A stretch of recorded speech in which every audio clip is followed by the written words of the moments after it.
Pun wonten sing bolong napa dereng? Beduk napa maghrib?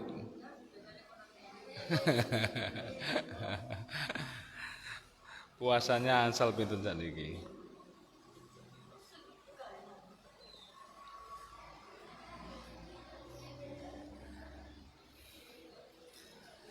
Nabi Muhammad niku punya sahabat yang sangat spesial niku berapa orang?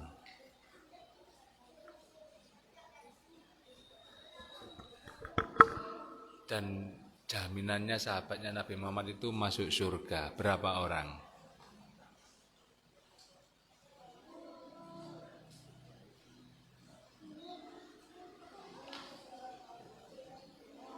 Sahabat Nabi Muhammad yang dijamin masuk surga itu ada berapa orang?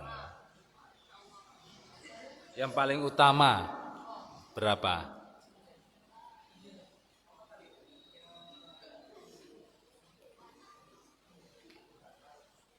Berapa Mas? Oh iya betul 4. Ya nomor 1 siapa? Nomor 1 siapa? Yang memimpin setelah Nabi Muhammad wafat, sahabat nomor 1 itu siapa?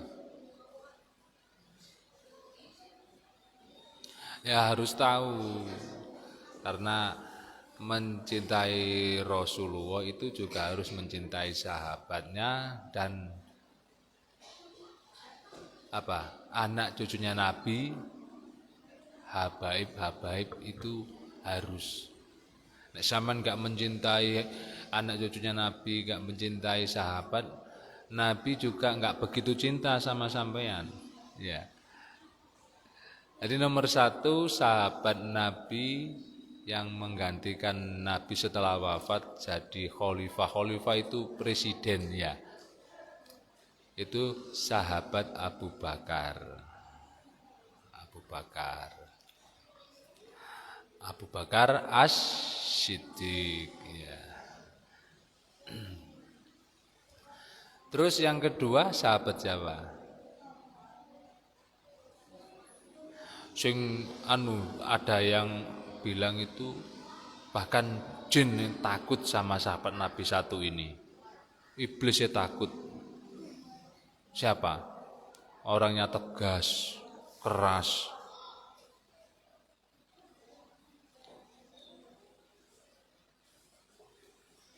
Umar bin Khattab ya. Jadi setelah Abu Bakar sudah wafat, jadi pemimpin Islam di saat itu digantikan Khalifah Umar bin Khattab. Umar itu orangnya tegas, keras ya, jujur. Iblisnya gak berani ganggu Umar, apalagi manusia ya. Iblis ketemu Umar itu takut. Ya. Sangat kerasnya orangnya, jujur, adil. Terus sahabat yang menyusun Al-Qur'an juga khalifah itu siapa? Khalifah yang ketiga.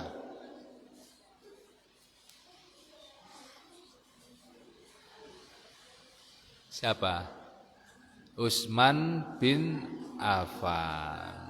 Nah, harus tahu, nggih, harus tahu. Utsman bin Affan itu sahabat yang ketiga. Juga jadi menantunya Nabi, menikahi anaknya Nabi yang lupa saya namanya itu 2 kali. Terus yang keempat sahabat Nabi Ali bin Abu Thalib ya. Itu juga menantunya Nabi ya. Orangnya pinter, cerdas, bijaksana. Keempat itu dinamakan Khulafaur Rasyidin ya. Ya harus tahu sejarahnya sejarah itu. Terus ada sahabat yang enggak begitu terkenal, tapi Umar bin Khattab itu disuruh minta doanya. Itu Nabi waktu hidup berpesan pada Umar bin Khattab, kamu suatu hari saat menjadi khalifah, mintalah doa kepada salah satu sahabat dari Yaman yang tidak terkenal. Ciri-cirinya di lengannya ada bintik bulat 2. Dia orangnya sangat tidak punya, miskin, tapi berbakti pada ibunya. Ayahnya sudah meninggal. Siapa? Bahkan seorang presiden, ya Umar bin Khattab itu seorang presiden harus meminta doa pada sahabat itu yang dari Yaman. Yang seorang rakyat biasa, miskin, tapi sama Rasulullah Umar disuruh minta doa. Padahal Umar ini khalifah yang tegas, jujur, adil. Siapa?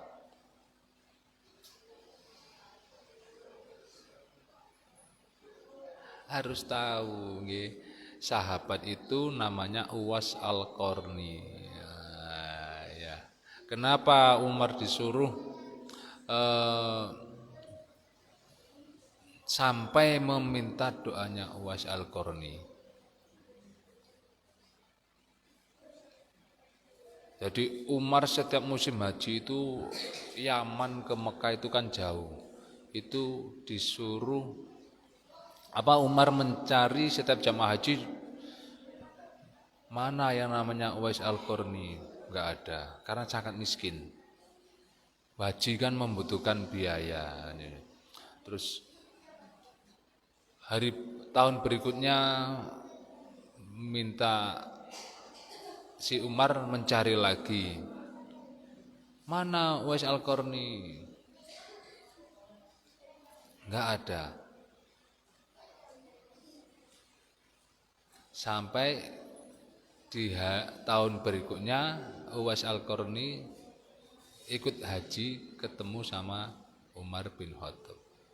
Ternyata Uwais Al-Qarni itu sahabat yang sangat berbakti pada ibunya. Nggih. Nggih. Ibunya digendong pergi haji ke Mekah. Jadi sebagai anak itu harus berbakti pada orang tua, terutama ibunya.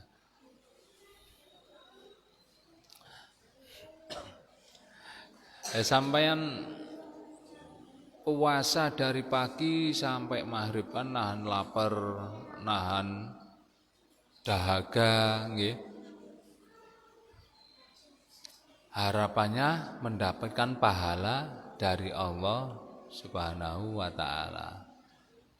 Tapi di saat sore tadi seandainya ya disuruh nyapu sama ibunya, disuruh ambilin sama ibunya kok males, terus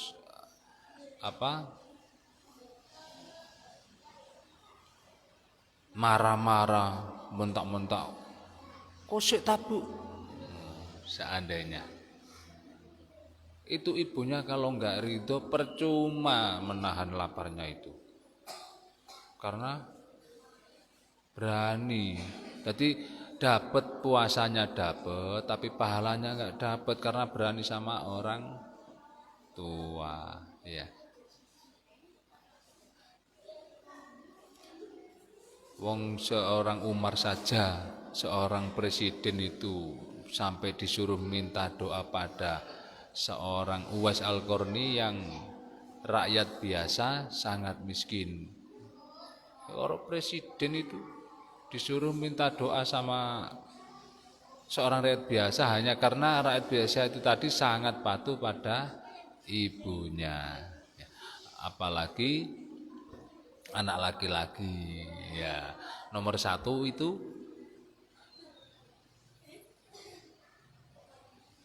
ya ibu. Ada kisah itu sahabat menanya kepada Nabi Muhammad, ya, sampai 3 kali Nabi Muhammad menjawab, ya saya agak lupa itu ya.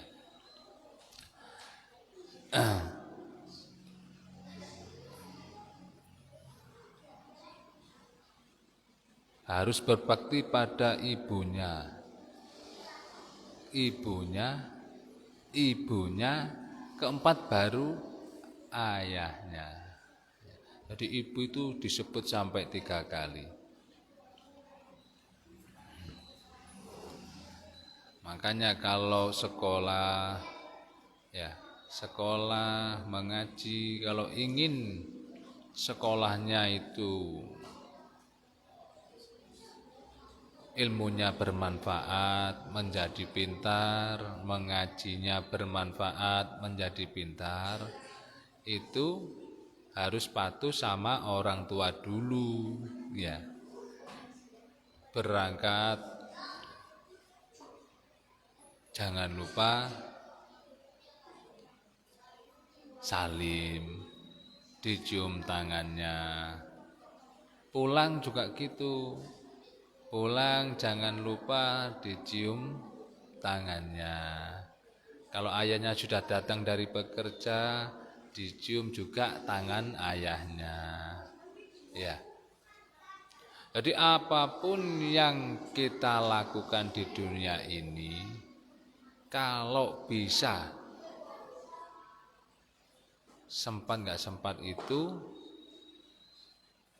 ya, mau bermain, dari seumuran sampean ini harus belajar nanti pamit ibuke.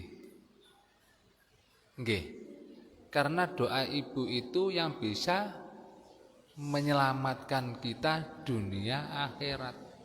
Iya. Apalagi anak laki-laki, ya.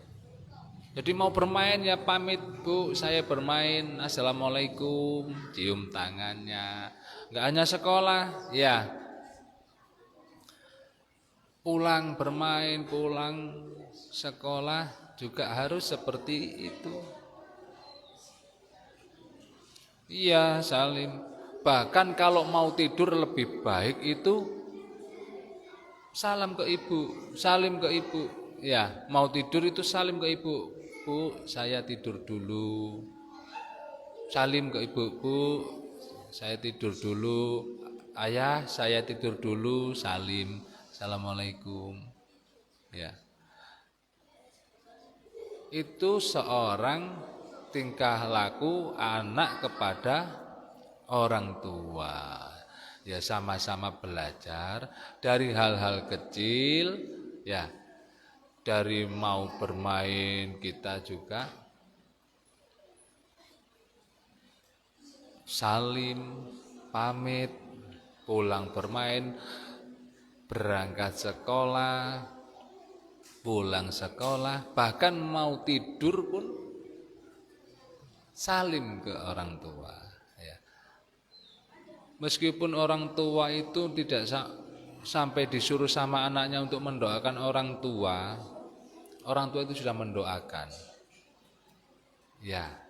Tapi kalau anaknya itu berperilaku baik, bagus, ya, itu Gusti Allah langsung mengabulkan, ya. Iya kan? Soalnya apa? Ibunya berdoa, anaknya juga baik. Gusti Allah suka, ya. Seandainya sampean mengerjakan apa-apa di sekolah kok susah, ibunya berdoa jadi gampang, ya. Itu harus sampai besar. Harus seperti itu. Gak boleh, ya. Jadi kalau ingin enak di dunia, ya, sekolahnya gampang, ya, mengajinya gampang, itu didahulukan patuh sama orang tua, ya.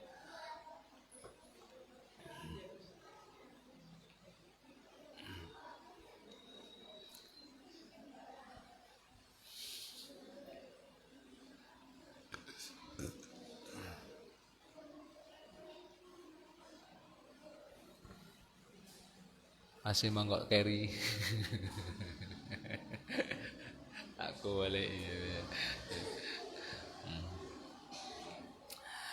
Ya, biasanya kalau disuruh ibunya bentak-bentak, menolak, dirubah. Ya, ya. Apalagi yang sudah mulai besar-besar itu, mas-masnya asing mulai besar-besar itu. Ya, belajar. Jadi nomor satu itu ya, Nabi saja sudah bilang, bicara hush pada ibu saja. Hush, itu aja nggak boleh. Apalagi membentak. Ya, itu dosanya sangat besar. Ya, apalagi sudah besar kayak mas-mas ini. Ya, ya, disuruh nyapu jangan malu. Ya, jangan pernah malu di hadapan teman kalau disuruh ibu, ayah. Ya, jangan pernah malu. Lebih baik kita malu pada Allah daripada malu kepada teman. Ya.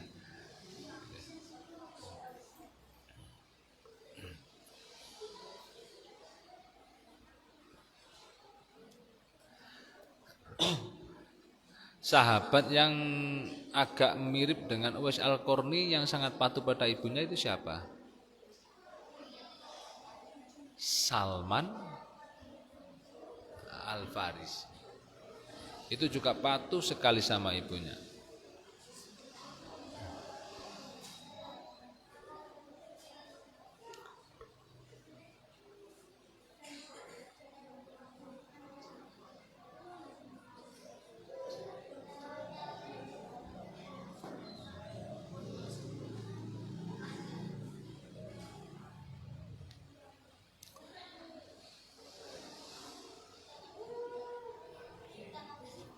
Gimana? Cerita Nabi Muhammad. Oh ya. Nabi Muhammad itu nabi yang paling terakhir. Mukjizatnya itu apa?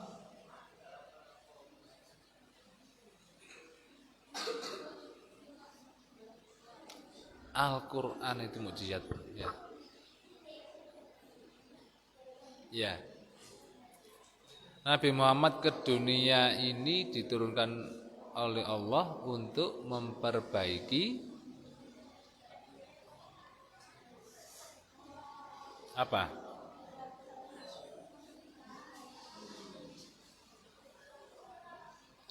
Untuk memperbaiki akhlak manusia. Jadi termasuk tadi anak akhlaknya harus bagus kepada orang tua. Itu berarti sampeyan sudah menjalankan perintah Rasul, perintah Nabi ya. Termasuk itu akhlak sama orang tua, akhlak sesama manusia ya. Jadi zaman dulu itu kan orang Arab itu kan menyembah berhala. Lata, Uzza, dewanya namanya itu. Ya, disembah. Zaman jahiliyah.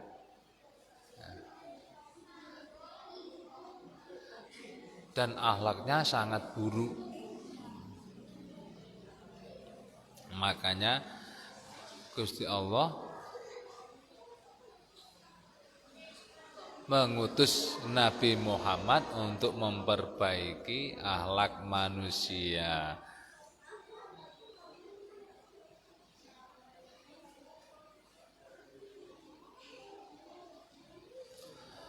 Sampai-sampai akhlak Nabi Muhammad itu pernah ketemu orang tua sekali, tapi masih memukuli batu, bekerja memukul batu. Nabi Muhammad itu tidak malu-malu, bahkan Nabi Muhammad duduk salim pada orang tua tersebut dan mencium tangannya. Ya. Sopan.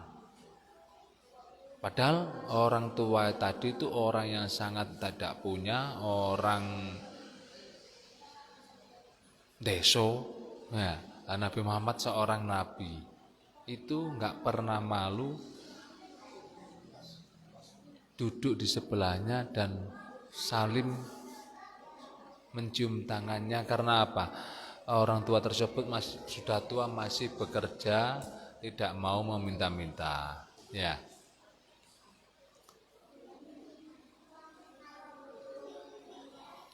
Kurang. Bantu kamu.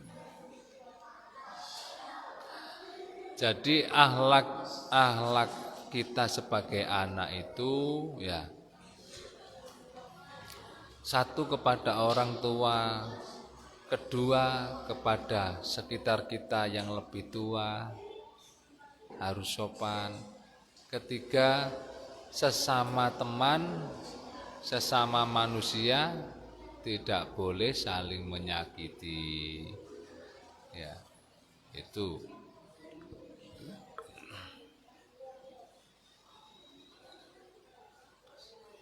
Bismillahirrahmanirrahim. Sudah nggih? Assalamualaikum warahmatullahi wabarakatuh.